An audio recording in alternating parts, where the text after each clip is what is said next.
So the project that is at hand here is a hinged box. And well, it's just a box with a hinge.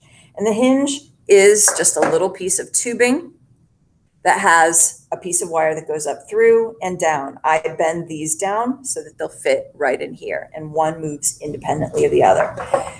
This is a box that's in the middle of being constructed, and it's got tape on the inside because we're going to solder the outsides. What happens is you will have a hinge that goes right into one of your sides, and you'll tape it all together. These little wires will get soldered into a seam. This one is for a diamond shaped box, not for this box. When you're designing for this project, you are only designing for the lid top. All of these extra pieces, the solid pieces, stay solid.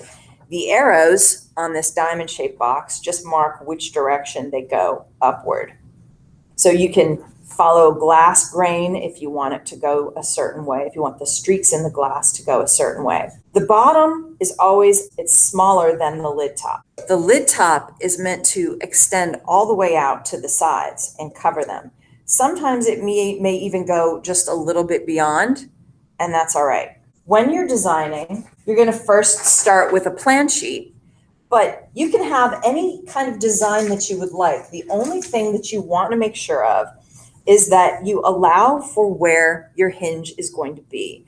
Your hinge has to have two break lines on that side that it's going to be soldered to. Otherwise, if you solder it to a side that has no break lines, then there's no reinforcement and your hinge is only connected to the foil. So if you keep opening and closing your lid, or the lid is going to rip off the hinge. I've seen it happen over and over, and it's just so frustrating. So we want to make sure that we design it right. On your patterns, you're going to notice that the diamond has two sides where there are dotted lines. The dotted lines represent where the hinge could be. You can put this hinge on any of the sides, but this is just showing there's a spot where you're going to cut off that little dotted line. You'll leave all of the solid lines, so you'll choose one of these sides, whichever, and you will have a regular edge around all of these sides, but then whatever side you were going to put your hinge on, you're going to cut off a little slice, and it's going to be just slightly wider because that little bit is going to be taken off. That is where your hinge goes. That's the width of where it goes, because your hinge, it's going to be right in line and it's going to sit right on top of whatever side that it's on. So we have to allow for that. So we need break lines that go into here. We need at least two, and they should not go in the corners. The hinge has two spots that are a little bit exposed right here because this is the active part of the hinge. This is the part of the hinge that counts, the part where the wire comes out of the end.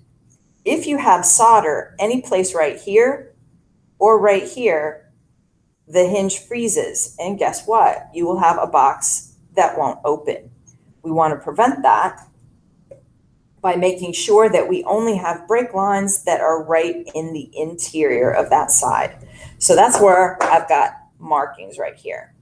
And I have markings right here on the octagon. Over the years, I've collected quite a few patterns. You guys are going to be designing whichever way you choose to, whichever you're comfortable with. You have all kinds of things that you can be doing with these designs. You can even go a little outside of the boundary if you would like. As long as it doesn't interrupt what's happening with your hinge, you're good. But you can maintain all of the edges if you would like. You can do something that's geometric. Whichever side has the obvious couple of break lines will be the side that we'll choose to put the hinge on. So if you look at something like this, I probably wouldn't want to put the hinge right there, but I could put the hinge right here.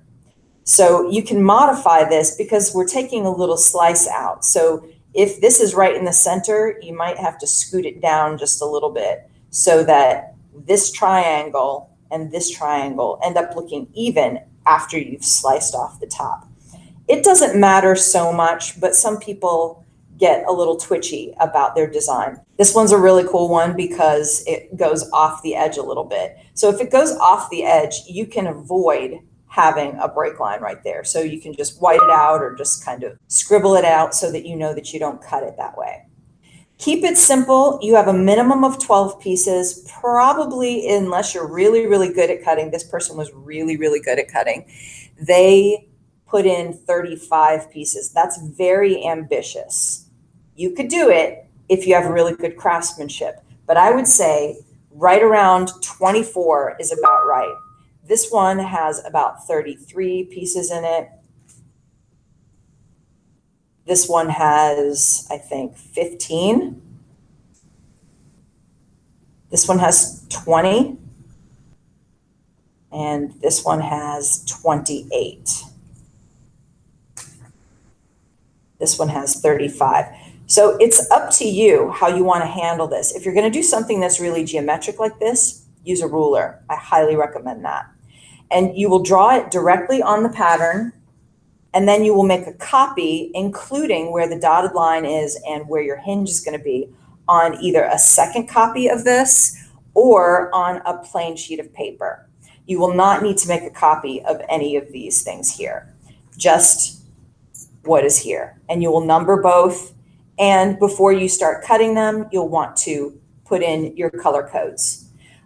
Also to note, you're going to see a lot of little stains on here because you are going to be using your second pattern to set your pieces on for soldering. So just know that we cannot lose that second pattern, and we need to make sure that it's really, really nicely traced.